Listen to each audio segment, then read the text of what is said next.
जरा सोचिए, हमारे घर के बाहर जलती स्ट्रीट लाइट, सुबह सुबह कचरा उठाने वाली गाड़ी या फिर मोहल्ले की टूटी हुई सड़क की मरम्मत। ये सब काम कौन करता है? ये वो सरकार है जो हमसे, हमारे घरों से सबसे ज्यादा करीब है। तो चलिए आज भारत में शहरी स्थानीय शासन की इसी पूरी व्यवस्था को समझते हैं। ये जो सोच है ना, ये कोई नई नहीं है। सोचिए, साल 1949 में जब हमारा संविधान बन रहा था, तब रुस्तम के सिद्धवना ने ये सपना देखा था।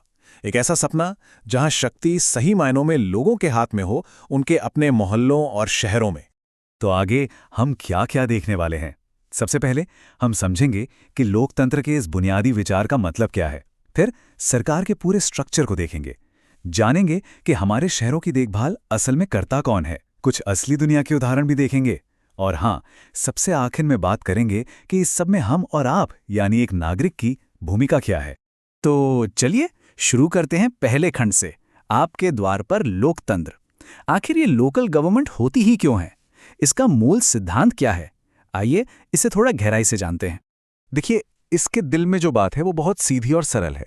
ये है सहभागी लोकतंत्र। मतलब एक ऐसी व्यवस्था जहां लोग सिर्फ 5 साल में एक बार वोट देने वाले वोटर ना हो, बल्कि अपने आसपास के माहौल को बेहतर बनाने वाले हर फैसले में एक एक्टिव पार्टनर बने। अब आते हैं दूसरे खंड पर, शासन का पिरामिड। अच्छा, ये तो समझ आ गया कि स्थानीय सरकार क्यों जरूरी है, पर भारत के इतने बड़े सरकारी ढांचे में ये फिट कहाँ होती है? चलिए देखते हैं। तो सवाल ये है कि भारत में सरकार की बनावट आखिर है कैसी? सबसे ऊपर कौन है, बीच में कौन है और सबसे जमीनी स्तर पर कौन काम करता है? ये पिरामिड देखिए, सब कुछ एकदम साफ हो जाएगा।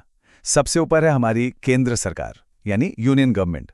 उसके नीचे आती हैं अलग अलग राज्य सरकारें, और इस पिरामिड की जो नींव है, जो इसका बेस है, वो है स्थानीय सरकार। यही वो स्तर है जो सीधे जनता से जुड़ा हुआ है।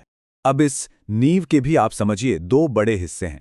एक तरफ है ग्रामीण भारत के लिए पंचायती राज सिस्टम, जिसमें ग्राम पंचायतें वगैरह आती हैं, और दूसरी तरफ है शहरी भारत के लिए शहरी स्थानीय निकाय जैसे नगर निगम। आज हमारा पूरा फोकस इसी शहरी शासन पर रहेगा। तीसरा खंड, आपके शहर के रखवाले। तो चलिए अब मुद्दे की बात पर आते हैं। ये जो शहरी सरकारें हैं, ये असल में करती क्या है? इनकी जिम्मेदारियां क्या क्या हैं? ये तस्वीरें शायद कहीं देखी देखी सी लग रही हैं, है ना? सड़क के किनारे पड़ा कचरे का ढेर या फिर बारिश के बाद सड़कों पर बने ये बड़े बड़े गड्ढे, ये कई शहरों की आम कहानी है। तो फिर सबसे बड़ा सवाल यही उठता है कि इन रोजमर्रा की परेशानियों को ठीक करने की जिम्मेदारी आखिर है किसकी? और इसका जवाब है शहरी स्थानीय निकाय यानी अर्बन लोकल बॉडीज, जिन्हें शॉर्ट में ULBs भी कहते हैं। ये वो संस्थाएं हैं जिन्हें कानूनन ये अधिकार और स्वायत्तता दी गई है कि वो अपने इलाके के मामले सुलझाएं और उनका प्रबंधन करें। और इनके काम की लिस्ट जरा देखिए, काफी लंबी है। सड़कों, नालियों जैसे इंफ्रास्ट्रक्चर को मेंटेन करने से लेकर रोज कचरा उठाना, कब्रगाहों की देखभाल, केंद्र और राज्य सरकार की योजनाओं को लागू करना, और हाँ, प्रॉपर्टी टैक्स जैसे स्थानीय कर वसूलना, ये सब इन्हीं की जिम्मेदारियों में आता है। लेकिन एक और मजेदार बात है, हर शहर की सरकार एक जैसी नहीं होती। सब कुछ शहर की आबादी पर निर्भर करता है। जिन बड़े महानगरों की आबादी 10 लाख से ज्यादा है, जैसे दिल्ली या मुंबई, वहां नगर निगम या महानगर पालिका होती है। फिर 1 लाख से 10 लाख की आबादी वाले शहरों में नगर परिषद या नगर पालिका होती है। और आखिर में वो छोटे कस्बे जिनकी आबादी 1 लाख से कम है, जो अभी गांव से शहर बन रहे हैं, वहां नगर पंचायत काम करती है। चौथा खंड, शहर जब काम करते हैं। सिर्फ थ्योरी की बातें बहुत हो गईं। अब जरा असल दुनिया में देखते हैं कि ये व्यवस्था जमीन पर कैसे दिखती है। ये जो खूबसूरत इमारत दिख रही है, ये है ग्रेटर चेन्नई कॉरपोरेशन की, जिसे पहले मद्रास कॉरपोरेशन कहते थे।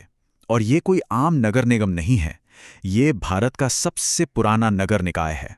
इसकी स्थापना कब हुई थी? साल 1688 में। जी हाँ, 1688। ये बात हमें बताती है कि भारत में शहरों को खुद चलाने का ये आइडिया कितना पुराना और गहरा है। अब जरा इतिहास से निकलकर आज की एक जबरदस्त कामयाबी की कहानी पर आते हैं। मध्य प्रदेश का शहर इंदौर लगातार 7 साल से भारत का सबसे स्वच्छ शहर। ये कोई छोटी बात नहीं है, और इसका राज है एक स्मार्ट मॉडल जिसमें हर घर से कचरा अलग अलग करके उठाया जाता है और सबसे बड़ी बात, नागरिकों को इस पूरे अभियान में भागीदार बनाया जाता है। और इंदौर की सफलता की नींव है एक ऐसी व्यवस्था जो अपने नागरिकों को बेहतरीन सेवाएं देती है। इस पर एक नज़र डालिए। प्रॉपर्टी टैक्स और ट्रेड लाइसेंस से लेकर मैरिज सर्टिफिकेट और शिकायतों का निपटारा, एम्बुलेंस से लेकर बिल्डिंग परमिट तक, ये सब एक कुशल सिस्टम का हिस्सा है जो नागरिकों को अपने साथ जोड़कर चलता है। चलिए, अब हम अपने आखिरी और शायद सबसे ज़रूरी खंड पर आते हैं, नागरिक की भूमिका। क्योंकि ये पूरी कहानी सिर्फ सरकार और सिस्टम के बारे में नहीं है। याद है, हमने शुरू में सहभागी लोकतंत्र की बात की थी। ये वही आइडिया है। ये एक टू वे स्ट्रीट है, एक दो तरफा रास्ता। एक ऐसा सिस्टम जहां लोग सिर्फ वोटर नहीं, बल्कि अपनी गली, अपने मोहल्ले, अपने शहर की देखभाल में सरकार के एक्टिव पार्टनर होते हैं।